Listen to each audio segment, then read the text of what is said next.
బంజారా, లంబాడీ సంస్కృతి సాంప్రదాయాలకు ప్రతీక అయిన తీజ్ వేడుకల్లో తాను కూడా పాల్గొనడం ఆనందంగా ఉందని మాజీ ఎమ్మెల్యే గండ్ర వెంకటరమణారెడ్డి అన్నారు. భూపాలపల్లి మున్సిపాలిటీ పరిధిలోని కుందూరుపల్లి గ్రామంలో లంబాడీ సోదర సోదరీమణులు బంధుమిత్రులతో కలిసి ఎంతో ఘనంగా నిర్వహించుకునే తీజ్ పండుగ కార్యక్రమంలో భూపాలపల్లి మాజీ ఎమ్మెల్యే గండ్ర వెంకటరమణారెడ్డి ముఖ్య అతిథిగా హాజరయ్యారు.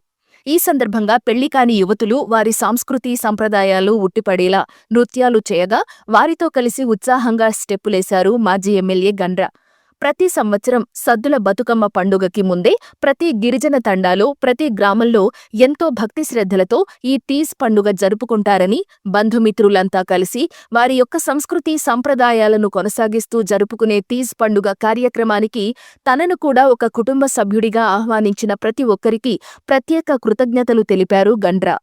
ఈరోజు కుందూరుపల్లి మరి గిరిజన సోదరులు, ముఖ్యంగా లంబాడా సోదరులు ఎంతో భక్తి శ్రద్ధలతోటి ప్రతి సంవత్సరం కూడా సద్దుల బతుకమ్మ కంటే ముందే మరి దాదాపుగా వర్షాకాలం మొదటి నుంచి ఈ పండుగ లోపల దాదాపుగా ప్రతి తండాలో ప్రతి గ్రామంలో ఎంతో భక్తి శ్రద్ధలతోటి ఈ తీజ్ పండుగను జరుపుకుంటారు.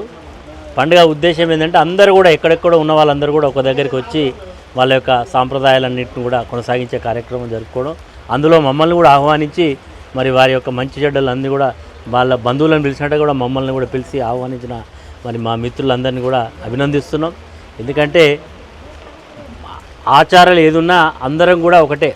ఈరోజు మన అక్కడ కనబడ్డది ఏంటంటే గోధుమలు అక్కడ వేసి మొలకెత్తినటువంటి గోధుమలు మరి ఒక దైవ స్వరూపంగా పూజించుకునే సాంప్రదాయం ఏంటంటే గోధుమలకు విశిష్టమైనటువంటి శక్తినిచ్చేటువంటిది ఉంటుంది మొలకెత్తినటువంటి గోధుమలకు, గడ్డికి.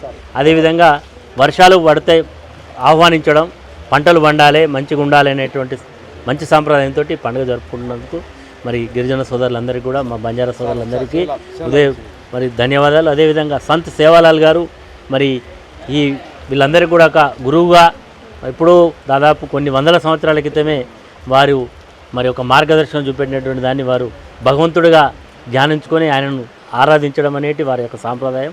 సంత్ సేవాలాల్ గారి యొక్క స్ఫూర్తితో అందరు కూడా ముందుకు పోవడం, మరి తప్పకుండా రాబోయే రోజుల్లో మరింత గిరిజనులు అన్ని రంగాల్లో అభివృద్ధి చెందాలని ఆకాంక్షిస్తూ మరి ఇక్కడికి ఆహ్వానించినటువంటి మిత్రులందరూ కూడా ప్రత్యేక ధన్యవాదాలు.